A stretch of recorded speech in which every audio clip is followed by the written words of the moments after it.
विस्तार से भगवान शिव के विवाह की चर्चा करेंगे और उसके पहले की जो कथाएं रह गई थी उनको भी हम पहले श्रवण करेंगे कि कैसे सृष्टि बनी और सृष्टि में सबसे पहले कौन सी जगह की भूमि बनी, कौन सा धाम सबसे पहले बना। इन सब की चर्चा जो है आज हम करेंगे। तो नारद जी ब्रह्मा जी से पूछ रहे हैं कि हे ब्रह्मदेव, कृपया करके हमें ये बताइए कि माता सती का विवाह भोलेनाथ के साथ में किस प्रकार से हुआ।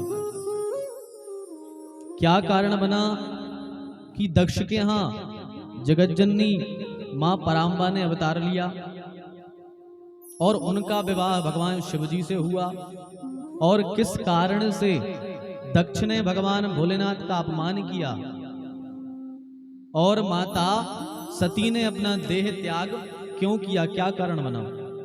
अच्छा, एक कथा और आपको सुनाते हैं, स्मरण में आ गई है कि माता सीता जी को भी वियोग हुआ था राम जी का। राम जी भी माता सीता के वियोग में 14 साल भटके और भगवान शंकर ने भी सती मैया का त्याग किया। तो क्या कारण बना कि राम जी को भी रोना पड़ा सीता जी के दुख में और भगवान शिव को भी दुखी होना पड़ा माता सती के विरह में। ये क्या कारण बना, किसने शाप दिया था ये। एक बार क्या हुआ कि ब्रह्मा जी ब्रह्म घाट पर आए। ब्रह्मा जी पधारे ब्रह्म घाट पर। ब्रह्म घाट पता है कहां पर है? ब्रह्म घाट आप सब जानते हैं कहां पर है।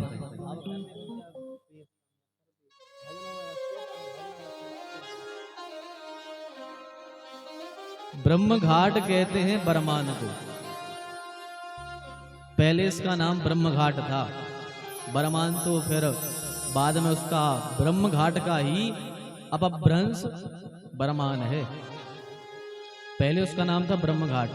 तो ब्रह्मा जी यहां तपस्या करने आए थे। एक बार आपको हम ये भी बताएंगे कि जो बरमान में सतधारा है, ये सतधारा कैसे बनी, 7 धाराएं कैसे बन गई।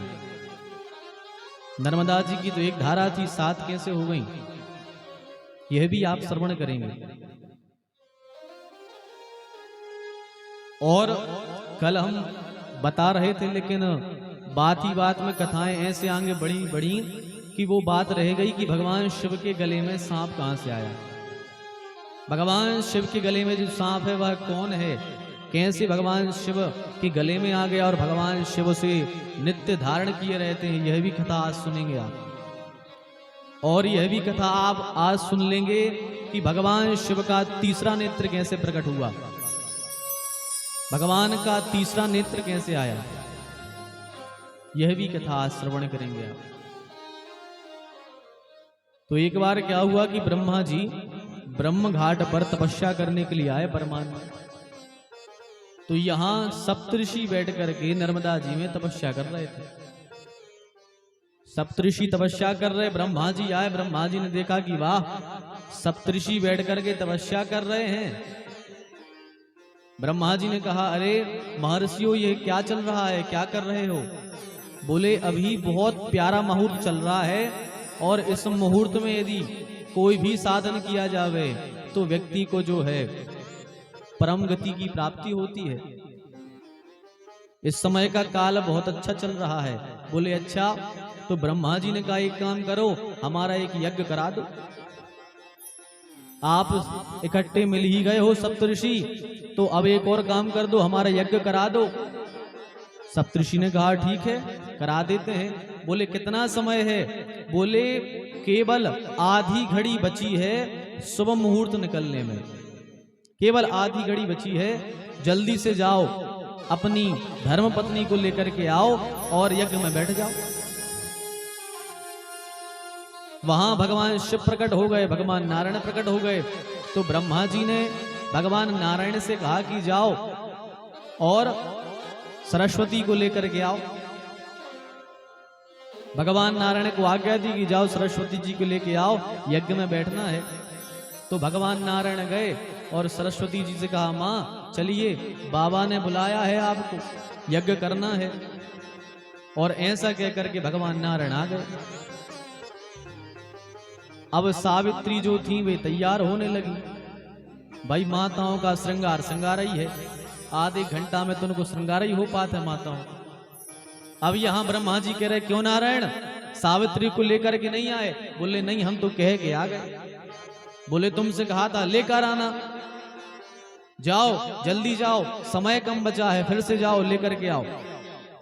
फिर भगवान नारायण गए और फिर माता सती ने यही कह दिया सावित्री ने कि अभी तो समय लगेगा, हम तैयार हो रहे हैं।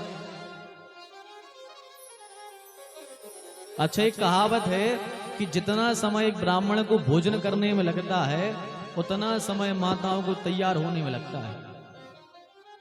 हाँ, जितने समय में एक ब्राह्मण भोजन करता है उतने समय में माताएं तैयार होती हैं। अब आजकल तो तैयार भी ऐसी होते, पुट्टी उट्टी लगाते हैं मुंह पे, टेम लग जाते, कलर लगाते हैं। हाँ, आजकल की माताएं ऐसी हैं कि यदि वे मुंह धो ले वे तो कौन को सगो मोड़ी मोड़ा न चीन पाएगा जी हाँ ही मत आई। इतनी खतरनाक तैयार होते हैं। तो माता सावित्री तैयार होने में व्यस्त हो गई। ब्रह्मा जी कह रहे नारायण उनको लेवा कर नहीं आए। बोले तो नारायण ने सोचा कि क्या किया जाए, यज्ञ का समय कम बचा है। तो वहीं गौ माता जा रही थी, तो भगवान नारायण ने एक वहीं गोपी थी, एक गाय माता जा रही थी, तो उस गोपी को गाय के अंदर प्रवेश कराया और गाय में से उस गोपी को प्रकट करवाया और उसका जो सिर था वो ढांक दिया, एक कपड़े से घूंघट डाल दिया और जाकर के ब्रह्मा जी के बगल में बैठा दिया। ब्रह्मा जी सोचेंगे सावित्री आ गई। अब भगवान नारायण ने सोचा क्या किया जाए भैया, यज्ञ का समय निकला जा रहा है और यदि यज्ञ संपन्न नहीं हुआ, यज्ञ प्रारंभ नहीं हुआ तो लफड़ा हो जाएगा। तो भगवान नारायण ने अपनी युक्ति से गाय से एक कन्या को प्रकट किया और भगवान ब्रह्मा के बगल में बैठा दिया।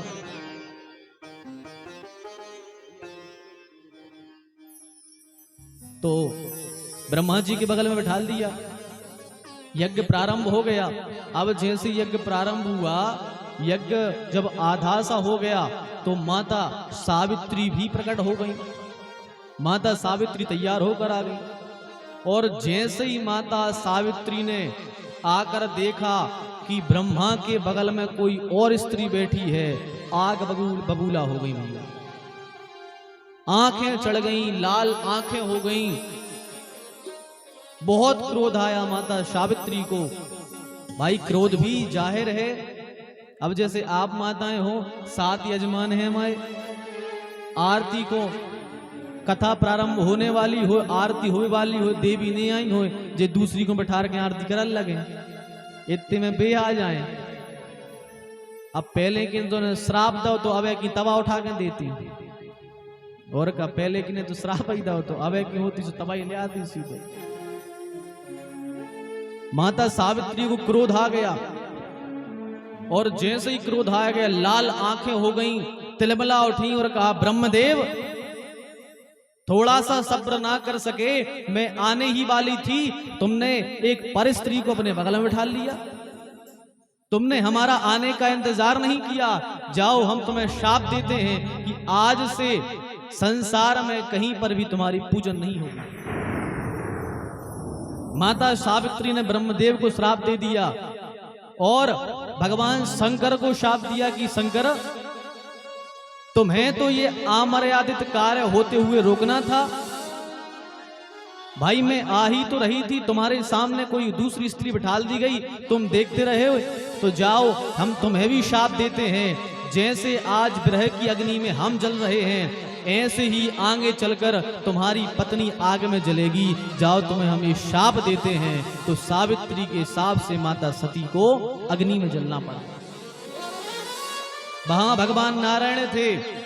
माता सावित्री ने नारायण को भी शाप दिया कि नारायण ये कार्य तुमने किया है, तुमने एक पति पत्नी का बिछोह कराया है, तो जाओ हम तुम्हें भी शाप देते हैं कि जब तुम्हारा अवतार होगा तुम्हें भी अपनी पत्नी के बिछोह में ऐसे ही रोना पड़ेगा जैसे आज मैं रो रही हूं। माता सावित्री के श्राप से भगवान राम सीता जी के वियोग में रोते फिरे। और जो वो स्त्री थी जिसको बिठाला था उसका नाम था गायत्री। तो सावित्री ने उस गायत्री को भी शाप दिया कि जाओ गायत्री, हम तुम्हें शाप देते हैं, तुम किसी पराये पुरुष के साथ में बैठ गई तो तुम्हें भी शाप देते हैं कि कलयुग में जाकर के तुम्हारी बड़ी दुर्दशा हो जाएगी, तुम्हारी कोई मर्यादा नहीं करेगा। ये गायत्री को शाप दिया। तो आज आप देख लो कि संसार में हर एक व्यक्ति गायत्री मंत्र का उच्चारण कर रहा है, माइक से गायत्री मंत्र गाए जा रहे हैं, फोन में व्यक्ति गायत्री मंत्र बजा रहे हैं। ये गायत्री का सम्मान नहीं है, अपमान है।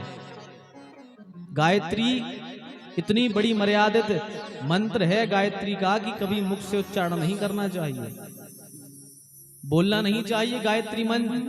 पर आज लोग मंच से माइक से चिल्ला चिल्ला करके गायत्री मंत्र बोलते हैं।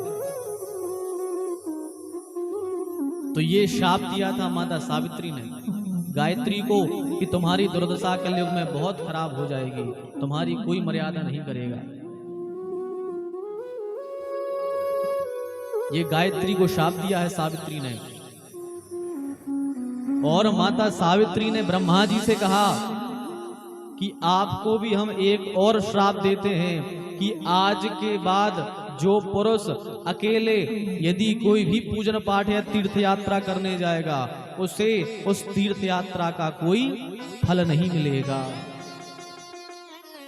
माताएं सोच रहे होंगे आज ऐसी जानते तो अपने घर वाले को जरूर खींच के ले आते, बे सुन लेते, अकेली भगजात वृंदावन, हमें नहीं लो आ जाए। यदि भी आज आ जाते तो मजा आ जाता गाय। कछु नहीं है, कल वाले जो हम तो कल भी देते हैं ना, पैसा लगने हमें कायम में।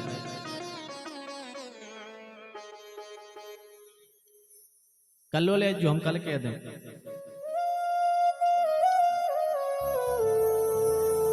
तो ये माता सावित्री का श्राप है ब्रह्मा जी को, कभी भी कोई भी पूजन पाठ करो या तीर्थ यात्रा करो तो कभी भी अकेले पुरुष को या स्त्री को नहीं करनी चाहिए।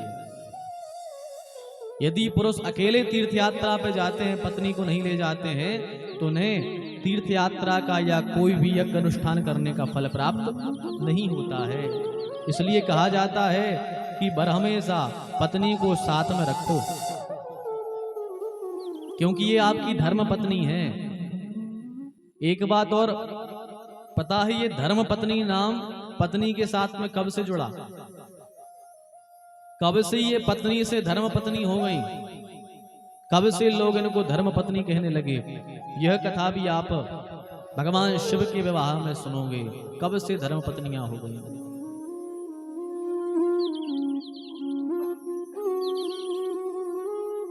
तो माता गायत्री ने ब्रह्मा जी को शाप दिया, भगवान नारायण को शाप दिया, ब्रह्मा जी ने शाप को स्वीकार किया और शिव जी को शाप दिया। तो शिव जी को श्राप मिला, तो उस कारण से माता सती को अपना देह त्याग करना पड़ा। तो नारद जी ब्रह्मा जी से पूछ रहे हैं कि हे ब्रह्मदेव, कृपया करके हमें यह बताइए कि क्या कारण बना। तो ब्रह्मा जी कथा सुनाते हैं और कह रहे हैं कि ध्यान से सुनो, सबसे पहले संसार में कुछ नहीं था, केवल और केवल भगवान सदाशिव थे। भगवान शिव विराजमान थे, संसार में जल ही जल था, सारे संसार में कुछ नहीं था। भगवान शिव ने अमृत की बूंदें अपने वाम भाग पर छिड़की और उसके दशांश का जब मर्दन किया तो उनके दशांश के मर्दन से बाईं भुजा से भगवान नारायण प्रकट हुए और बाईं भुजा से जो है साक्षात उनकी आदि शक्ति मां परांबा प्रकट हुई। भगवान शिव के हृदय से मां आदि शक्ति का प्राकट हुआ और बाईं भुजा से ब्रह्म का प्राकट हुआ है। क्या हुआ, बाएं भुजा का मर्दन किया और उसमें से जो अमृत की बूंदें निकली, वे अमृत की बूंदें भगवान नारायण के नाभि में रख दी और भगवान नारायण के नाभि से कमल उत्पन्न हुआ और उस कमल पर ब्रह्मा जी का प्राकट्य हुआ। जब संसार में भगवान ने नारायण को प्रकट कर दिया, ब्रह्मा जी को प्रकट कर दिया, अब सबसे पहले भगवान भोलेनाथ ने एक भूमि का निर्माण किया था। इस संसार में सबसे पहली भूमि बनी थी, उसका नाम है काशी, अबरमुख क्षेत्र, जिसका फिर नाम पड़ गया आनंद वन और उसके बाद में नाम पड़ गया उसका वाराणसी और अब उसका नाम फेमस है बनारस। सबसे पहले जब इस सृष्टि का निर्माण हुआ था, सबसे पहले बनारस की भूमि को भगवान शिव ने बनाया था। भगवान शिव ने साक्षात अपने ही कर कमलों से बनारस का निर्माण किया है और बनारस का भैया वो प्रभाव है कि वहां मरने वाले की कभी अधोगति नहीं होती। बनारस में मरने वाला सीधा और सीधा भगवान के धाम को जाता है। ये भगवान शिव का वरदान है। एक बार क्या हुआ, भगवान शिव ने जब बनारस का निर्माण किया, माता पार्वती को लेकर के आए और माता पार्वती ने जब वाराणसी में घूमकर देखा तो कहा, भोलेनाथ एक काम कीजिए, हम दोनों मिलकर यहीं रहेंगे। भोलेनाथ ने कहा ठीक है, अपन यहीं रहेंगे और हमारा यहाँ एक स्थान होगा। जब यह कहा तो माता पार्वती ने कहा ठीक है भोलेनाथ, हम यहाँ रहेंगे तो, पर हमारी एक शर्त है, हमारी एक शर्त आपको माननी पड़ेगी। बोले कौन सी शर्त? तो माता पार्वती कहती हैं कि भोलेनाथ हमारी शर्त यह है कि आज से जो बनारस में मरेगा उसकी कभी अधोगति नहीं होनी चाहिए, वो सीधा और सीधा भगवान के धाम को जाना चाहिए। देखो हमारे हिंदू सनातन धर्म में एक मर्यादा है कि कभी भी शाम होने के बाद, सूर्यास्त के बाद में मुर्दा नहीं जलाया जाता, अंतिम संस्कार नहीं होता है। यह मर्यादा है कि यदि सूर्यास्त हो गया तो चाहे रात भर उस मिट्टी को घर में रखे रहेंगे पर उसका अंतिम संस्कार नहीं करते। पर एक जगह ऐसी है जहां दिन और रात 24 घंटे मुर्दे जलते हैं। एक जगह ऐसी है। तो भगवान शिव ने कहा कि देवी जी यहीं रहेंगे, पर पार्वती ने कहा भोलेनाथ यहां बनारस में मरने वाले की कभी भी अधोगति नहीं होनी चाहिए, वह भगवान के धाम को ही जाना चाहिए। तो भगवान शंकर ने कहा देवी यह कैसे हो सकता है? यह तो तब होगा जब हम मरने वाले के कान में जाकर के राम कह देंगे तो व्यक्ति सीधा भगवान के धाम जाएगा। तो पार्वती जी बोली हमें कुछ नहीं पता, आप चाहे राम कहो या कुछ कहो। तो शंकर जी बोले देवी संसार में मरने का कोई समय तो होता नहीं कि कब कौन मर रहा है, बताओ। मरने का कोई समय नहीं होता, कब कौन व्यक्ति कहां मर जाए। आप सब पढ़े लिखे लोग बैठे हैं, आप बाहर सिटियों में गए होंगे तो आपने देखा होगा वहां लिखा रहता है कि यहाँ थूकना मना है, यहाँ बैठना मना है, यहाँ सिगरेट पीना मना है, यहाँ बोलना मना है, या यहाँ गाड़ी खड़ी करना मना है। पर आपने कहीं ये लिखा देखा कि यहाँ मरना मना है? लिखा रहता कहीं कि यहाँ मरना मना है। क्यों? मरने का कोई स्थान नहीं है, व्यक्ति कहीं भी मर सकता है, कहीं पर भी व्यक्ति की मृत्यु हो सकती है। तो माता पार्वती ने कहा हम नहीं जानते, आप तो चाहे राम राम कैसे भी कहो, पर यहां मरने वाले की अधोगति नहीं होनी चाहिए। भगवान शिव ने कहा तो देवी हमें यह करना पड़ेगा कि जो मरेगा उसके कान में जाकर राम कहना पड़ेगा। और माता पार्वती ने कहा सुनो, हमें इसका प्रमाण भी चाहिए है कि वो भगवान के धाम को गया। तो भगवान शंकर जी बोले देवी अब पहले के समय में मोबाइल तो चलते नहीं थे। भगवान बोले यदि मोबाइल चलते तो हम सेल्फी ले आते कि देखो एक कान में हमने राम कही है, हम प्रमाण दे देते। पर हम कैसे प्रमाणित करेंगे कि हमने उसके कान में राम कहा है? पार्वती बोली हमें कुछ नहीं पता, वो तो हमें प्रमाण चाहिए कि आपने उसके कान में राम कहा और वो उसकी सदगति हो गई। तो भगवान शंकर ने कहा ठीक है, हम वरदान देते हैं कि आज से बनारस में मरने वाले की जिसकी भी मृत्यु होगी उसके कान में जाकर हम राम कहेंगे और बनारस में मरने वाले का कान टेढ़ा हो जाएगा। यह प्रमाण है। आज भी आप पता कर लेना, जिसकी मृत्यु बनारस में होती है उस व्यक्ति का कान बनारस में मरने वाले का टेढ़ा हो जाता है। आज भी जिसकी मृत्यु, जो मरता है बनारस में, उसका कान टेढ़ा हो जाता है। बोले क्यों होता टेढ़ा? बोले भगवान शंकर उसके कान में आकर राम कहते हैं और कान बंद कर देते हैं, इसलिए उसका कान टेढ़ा हो जाता है। आज भी भगवान उसके कान में राम कहने के लिए आते हैं, क्योंकि उन्होंने माता पार्वती को वचन दिया था कि मैं मरने वाले के कान में राम कहूंगा और उसे अपने हाथ से पकड़ करके भगवान के धाम ले जाऊंगा। तो कभी भी बनारस में मरने वाले की अधोगति नहीं होती। लेकिन आप सोचो कि भैया मरने वाले की अधोगति नहीं होती है, फिर जो जिंदगी भर पाप करता रहता होगा, क्या वो व्यक्ति भी जाकर बनारस में मरेगा तो वो भी क्या भगवान के धाम को जाएगा?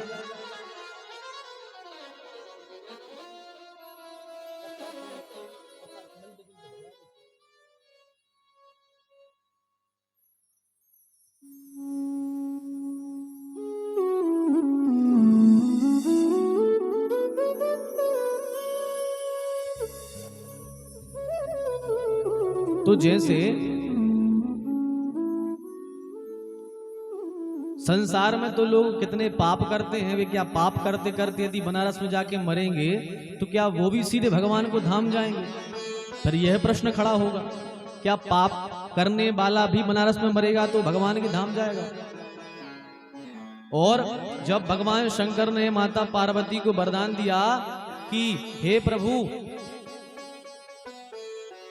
जब बनारस में कोई भी मरेगा उसके कान में जाकर मैं राम कहूंगा तो उसकी सदगति होगी, सीधा भगवान के धाम को जाएगा, तो तभी भगवान नारायण प्रकट हो गए। और भगवान नारायण ने प्रकट होकर के कहा कि भोलेनाथ, आपने ये वरदान तो दे दिया कि बनारस में मरने वाला भगवान के धाम को जाएगा, पर जैसे कोई लेदरा बदोना में मरेगा वो कहां जाएगा? भाई बनारस में मरने वाला तो भगवान के धाम जा रहा, पर अपने यहाँ सागर में कोई मरेगा वो कहां जाएगा? तो भगवान शिव ने पता है कौन सा वरदान दिया? भगवान शिव ने कहा कि जो बनारस में मरेगा वो तो भगवान के धाम को जाएगा ही, और जो व्यक्ति बनारस के बाहर मरेगा और यदि उस व्यक्ति को 4 लोग अपने कंधे पर उठा करके और भगवान राम का भजन करते हुए यदि मेरे घर शमशान तक लेकर के आएंगे तो मैं गारंटी लेता हूं उस व्यक्ति को मैं हाथ पकड़ करके भगवान के धाम ले जाऊंगा और उसका उद्धार करवा दूंगा। इसलिए 4 व्यक्ति लग करके उस मरे व्यक्ति को ले जाते हैं। इसलिए 4 व्यक्ति लगते हैं, पर हमेशा कंधा देने के लिए ना 2 लगते, ना 1, ना 3, 4 ही लगते हैं। क्योंकि भगवान शिव ने वरदान दिया था कि 4 पुरुषार्थ के रूप 4 व्यक्ति भगवान राम का भजन करते करते जिस व्यक्ति को मेरे घर शमशान तक लेकर के आएंगे उन्हें मैं सीधे अपने धाम को भेज दूंगा। इसलिए पर हमेशा अर्थी में 4 व्यक्ति लगते हैं।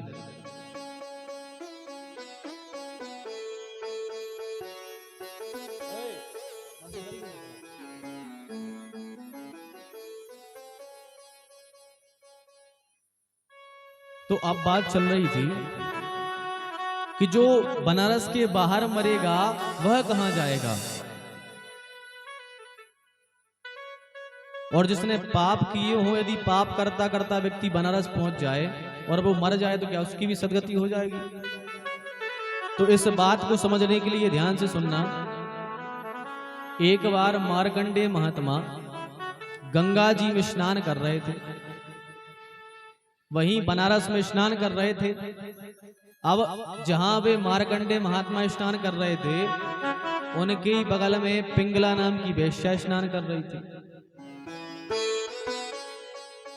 उनके बगल में एक पिंगला नाम की वेश्या स्नान कर रही, यहाँ मार्कंडेय महात्मा स्नान कर रहे। अब जैसे ही मार्कंडेय जी स्नान करके बाहर निकले, वो पिंगला नाम की वेश्या बाहर निकली और उसने जैसे अपने बाल हिलाए तो जो बालों का जो जल था, पानी था, वह मार्कंडेय महात्मा के ऊपर पहुंच गया। जैसे ही पानी उनके ऊपर गिरा, महात्मा तो क्रोधित हो गए और कहा, अरे तुम्हें दिखाई नहीं देता कि हम यहाँ महात्मा स्नान कर रहे हैं और तुम कौन हो और तुमने अपना जल मेरे ऊपर उछटा दिया, अपने शरीर का जल मेरे ऊपर फेंक दिया। तो पिंगला नाम की वेश्या बोली, सुनो महात्मा, ज्यादा अभिमान ना दिखाओ। बोले क्यों? बोले जहां मर करके तुम जाओगे वहीं मर करके हम जाएंगे।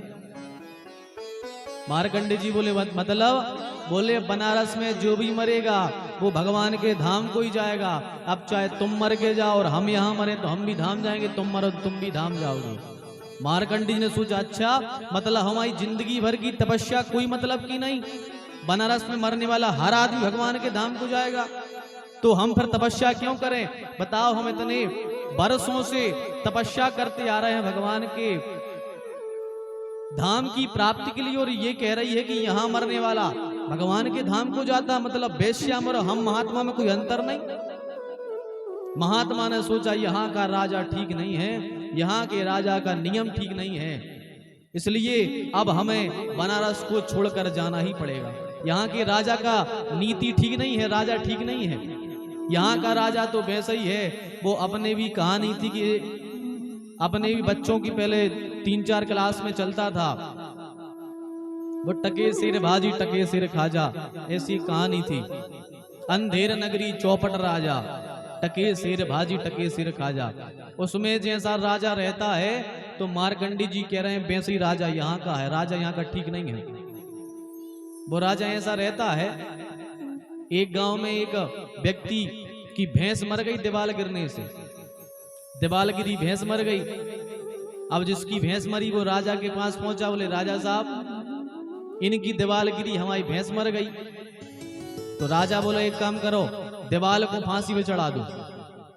मंत्री बोलो राजा पागल हो गए, दीवाल को सुई फांसी पे चढ़ाओ जात। बोले फिर?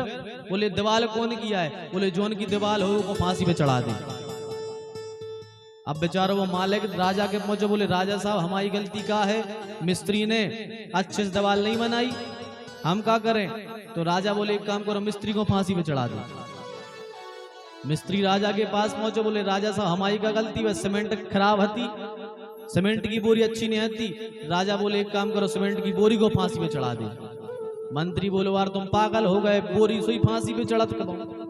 तो राजा बोलो फांसी पे तो चढ़े, कौन चढ़े, फांसी तो चढ़ाने अपराध भाव है। तो बोले कौन को? बोले एक काम करो, गांव में जो हट्टो कट्टो हुए अच्छो वो पकड़ ले आओ, फांसी पे चढ़ा दो। सिपाही निकले, गुरु चेला चले जा रहे थे। अच्छा गुरु जी हरे, महात्मा जी हरे रहते मोटे, अच्छो घी पी थे वे, महात्मा जी हरे अच्छे मोटे रहते। गुरु चेला चले जा रहे थे, सिपाहियों ने देखा और पकड़ लिया, दोनों को जेल में डाल दिया। गुरु जी ने कहा बात तो बताओ हुआ क्या है। सिपाही ने सब बात बता दी कि ऐसी ऐसी बात है। गुरु जी समझ गए कि मूर्ख राजा है। गुरु जी ने अपने चेला से कहा सुनो, जब हम फांसी पे चढ़े तुम्हें क्या करने हैं, जैसे हम फांसी के फंदा पे चढ़े तुम हमारे पांव पकड़ लियो और कहियो गुरुजी पहले हम। चेला बोलो ठीक है गुरुजी। जैसे ही फांसी पे गुरुजी चढ़े, चेला पांव पे लपटका, बोले गुरुजी पहले हम। गुरुजी बोले नहीं पहले तो हम ही चढ़े फांसी पे। चेला बोले नहीं गुरुजी पहले फांसी पे हम चढ़। गुरु कहे हम चढ़। राजा बोले हट, हो कागा बताओ पहले, लड़काए रहे।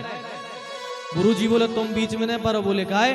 बोले तुम्हें पता नहीं है, अब एक ऐसा मुहूर्त चल रहा है कि जे कोई ये मुहूर्त में फांसी पे चढ़े है वो सीधो इंद्र की सिंहासन पे जाके बैठे। तो राजा बोलो हट, हमाओ राज्य, हमाओ फांसी को पंदा, हम जाके चढ़े फांसी पे। राजा गए और फांसी पे चढ़ गए।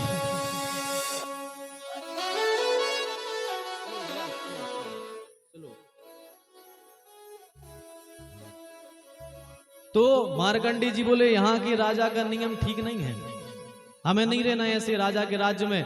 मार्कंडेय जी चले। अब महादेव ने सोचा कि हे भगवान, इतना सिद्ध महात्मा इतना सिद्ध महात्मा हमारे जैसी भूमि को छोड़ करके जा रहा है। मार्कंडे जी बहुत सिद्ध महात्मा थे। हमने आपको एक दिन कथा में सुनाया था कि उनकी 5 वर्ष की आयु थी केवल, लेकिन भगवान शिव ने उनको इतनी आयु दी कि उनके सामने कई चतुर्युगी बीत गई। बड़े सिद्ध महात्मा थे। एक बार कबीरदास जी ने क्या किया, एक शेर को अपने बस में कर लिया। कबीरदास जी ने शेर को अपने बस में कर लिया। शेर से वे जो कहें शेर माने उनकी बात। तो कबीरदास जी ने सोचा, अच्छा मार्कंडे जी हमसे ज्यादा बड़े महात्मा बनते हैं, चलो इनको बताएं कि देखो हमने शेर को अपने बस में कर लिया। तो कबीरदास जी चले कि हम मार्कंडे जी को बताएं कि देखो हमने शेर को अपने बस में कर लो। अच्छा सुबह सुबह पहुंचे कबीरदास जी। मार्कंडे जी बैठे थे बाहर चौतरा पे, पहले घर के बाहर बनते चौतरा पे बैठे थे मार्कंडे जी, दतोन कर रहे थे बैठे बैठे। कबीरदास जी पहुंचे और कबीरदास जी बोले, देखो मार्कंडे जी हमने शेर को अपने बस में कर लिया, हमने इतने हिंसक जानवर को अपने बस में कर लिया। मार्कंडे जी बोले, में क्या बड़ी बात है, चैतन्य को बस में करना कौन सी बड़ी बात है। बोले बड़ी बात नहीं है। बोले नहीं। तो मार्कंडे जी जिस चबूतरा पे बैठे थे और मार्कंडे जी बोले चल, तो वो चबूतरा ही चलने लगा, जड़ वस्तु ही चलने लगी। भाई दम तो तब है जब जड़ वस्तु अपने बस में हो जाए। चैतन्य को बस में करना, आज तो सर्कस वाले शेर को अपने हंटर बनना चाहते हैं, तो चैतन्य को बस में करना कोई बड़ी बात नहीं, जड़ वस्तु आपके बस में हो जाए। तो बड़े सिद्ध महात्मा काश बनारस छोड़ करके भागने लगे। भगवान शिव ने सोचा, रे इतना दिव्य महात्मा है, यदि हमारे धाम से चला गया तो हमारे धाम की तो महिमा ही नहीं रहेगी। भगवान शिव ने 5 वर्ष के बालक का भेष बनाया और भगवान शिव पीछे पीछे दौड़े जा रहे और कहा, महात्मा सुनो तो, रुको तो, कहाँ जा रहे।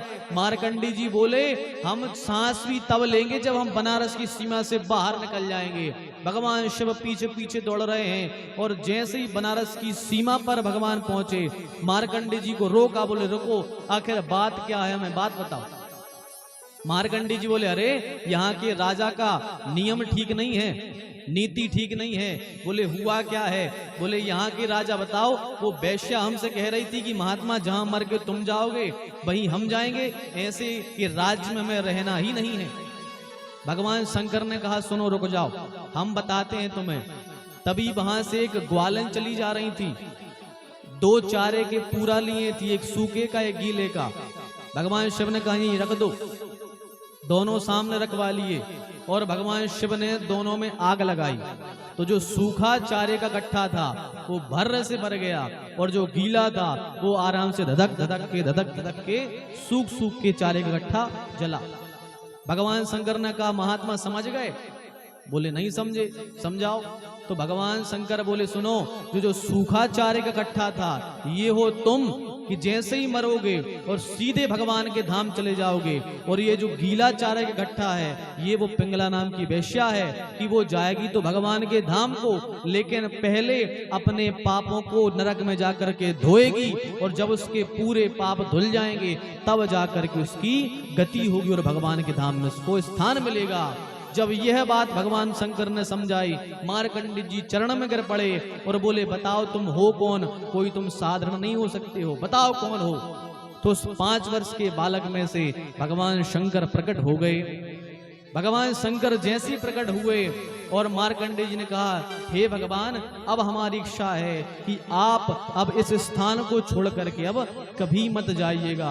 तो मार्कंडे जी के कहने पर भगवान शिव वहीं पर शिवलिंग के रूप में विराज गए और आज भी बनारस की सीमा पर मार्कंडे महादेव आज भी विराजमान है। आज भी मार्कंडे महादेव दर्शन देते हैं। भगवान मार्कंडे ऋषि ने भगवान को वहां स्थापित करवाया था।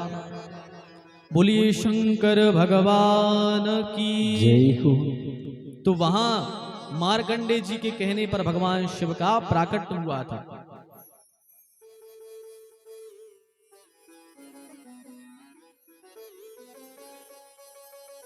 तो मार्कंडे जी के कहने पर भगवान शिव वहां प्रकट हुए।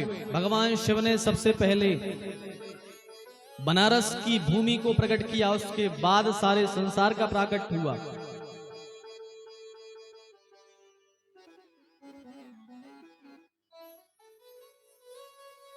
अब नारद जी पूछते हैं कि महाराज कृपया करके भगवान शिव का सती मैया के साथ में विवाह कैसे हुआ यह भी बताइए।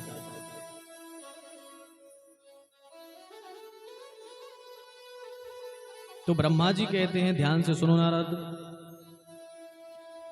अहम वा वासुदेवा वा स्थाणुर्वा पुरुषोत्तम भविष्यमास्तव बसे किमन्नेन प्राणधारका देव देव महादेव धर्मपाल नमोस्तुते सृष्टि स्थिति विनाशानां कर्ता शंभो त्वमेव हि। ब्रह्मा जी कहते हैं, नारद भगवान शिव ने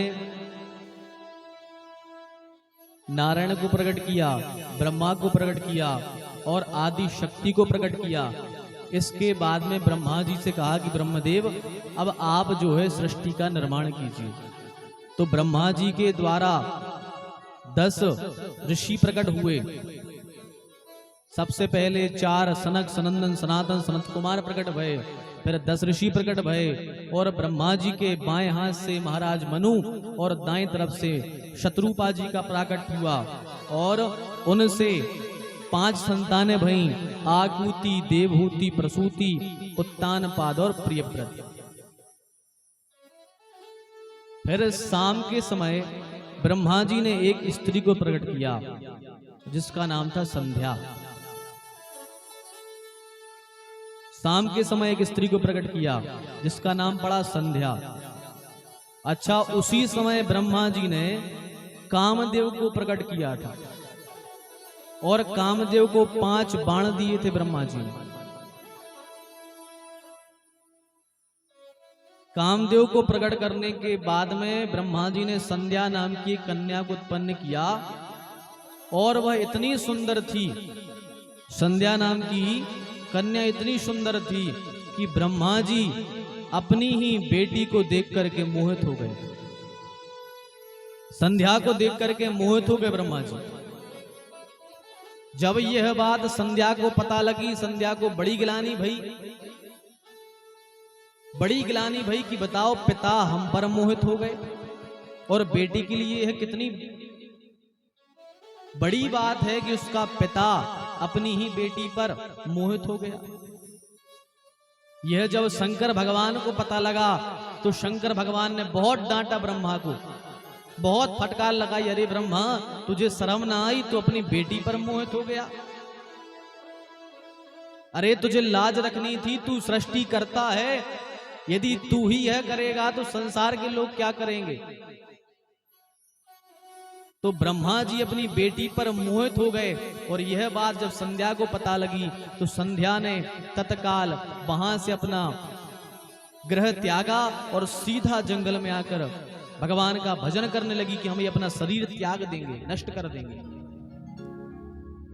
अपने शरीर को नष्ट करने के लिए संध्या वहां से चली और जब संध्या वहां से निकली तो ब्रह्मा जी ने वशिष्ठ जी से कहा कि वशिष्ठ जी आप जाइए और हमारी बेटी को सही रास्ता बताइएगा।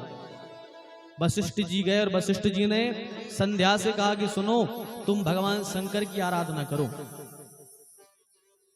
तुम भगवान शंकर की आराधना करो, उनसे ही तुम्हारा कल्याण होगा।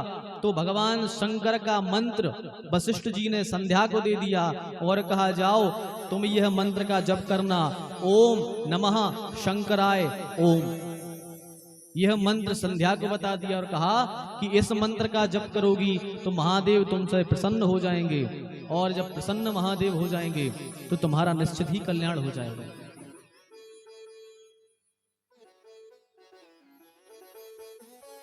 तो संध्या ने भगवान शिव का भजन किया, निरंतर अखंड समाधि में बैठ गई और भगवान शिव का भजन करने लगी और अपना जीवन भगवान शिव को ही सौंप दिया। इसलिए जो भी भगवान को सौंपना चाहते हैं वे बड़े भाव के साथ में अपना सब कुछ समर्पण भगवान के चरणों में कर देवें, जैसे संध्या ने किया था, और बड़े भाव से कहें अब सौंप दिया इस जीवन का सब भार तुम्हारे हाथों में। अब सौंप दिया इसे जीवन का सब भार तुम्हारे हाथों में। अब सौंप दिया इस जीवन का सब भार तुम्हारे हाथों में। अब सौंप दिया इसे जीवन का सब भार तुम्हारे हाथों में। है जीत तुम्हारे हाथों में, है जीत तुम्हारे हाथों में, और हार तुम्हारे हाथों में, और हार तुम्हारे हाथों में। अब सौंप दिया इस जीवन का सब भार तुम्हारे हाथों में। अब सौंप दिया इस जीवन का सब भार तुम्हारे हाथों में।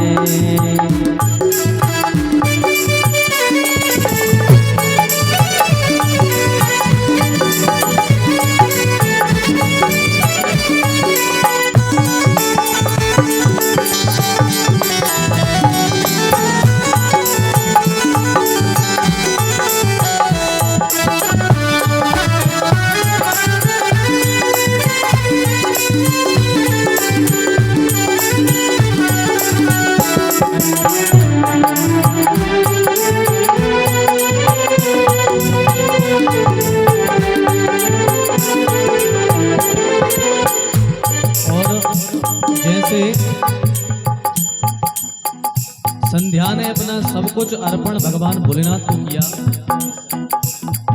वैसे ही हम सब अर्पण भगवान शिव को कर देवे और अपना हर एक संकल्प भगवान से जोड़ देवे और कहना है, मेरा निश्चय है बस एक यही, एक बार तुम्हें पा जाऊं मैं। मेरा निश्चय है बस एक यही, एक बार तुम्हें पा जाऊं मैं।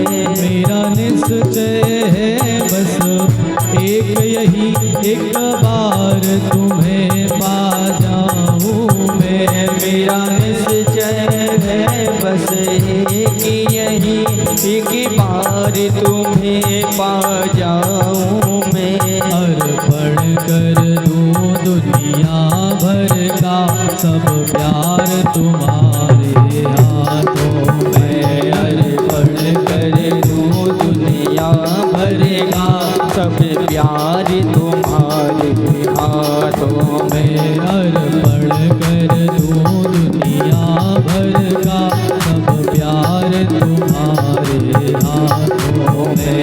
अर्पण कर दूं दुनिया भर का सब प्यार तुम्हारे हाथों में। अब सौंप दिया इस जीवन का सब भार तुम्हारे हाथों में। अब सौंप दिया इस जीवन का सब भार तुम्हारे हाथों में।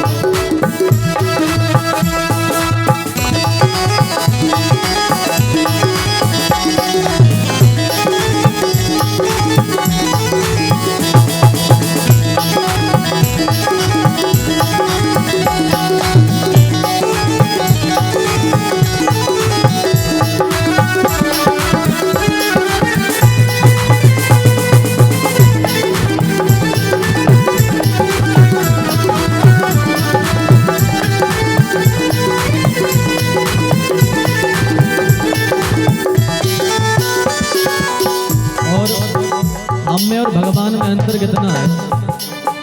भगवान में हम में अंतर कितना है? मुझ में तुझ में बस भेद यही, मैं नर हूँ तुम नारायण हो। मुझ में तुझ में बस भेद यही, मैं नर हूँ तुम नारायण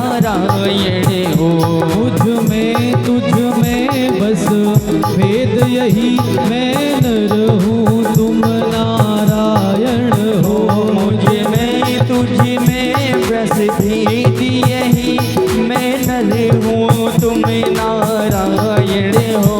मैं हूँ संसार के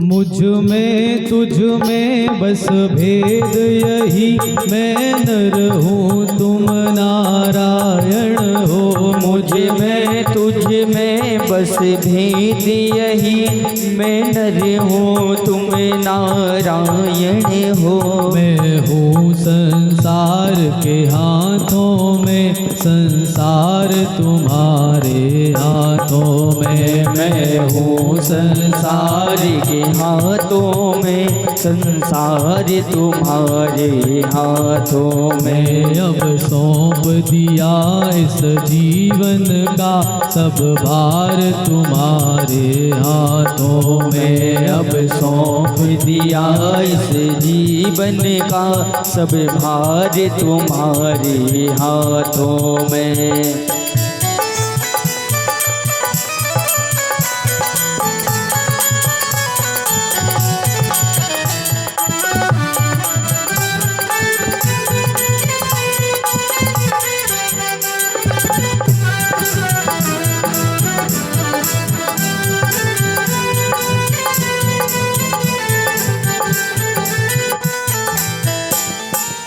और संसार में जग में रहो, पर जग में कैसे रहना है। जो जग में रहूं तो ऐसे रहूं जैसे जल में कमल का फूल रहे। जो जग में रहूं तो ऐसे रहूं जो जल में कमल का फूल रहे। जो जग में रहूं तो ऐसे रहूं जैसे जल में कमल का फूल रहे। जो जग में रहूं तो ऐसे रहूं जो जल में कमल का फूल रहे। मेरे सब गुण दोष समर्पित हो करतार तुम्हारे हाथों में। मेरे सब गुण दोष समर्पित हो करतार तुम्हारे हाथों में। मेरे सब गुण दोष समर्पित हो करतार तुम्हारे हाथों में। मेरे सब गुण दोष समर्पित हो करतार तुम्हारे हाथों में। अब सौंप दिया इस जीवन का सब भार तुम्हारे हाथों में। अब सौंप दिया इस जीवन का सब भार तुम्हारे हाथों में।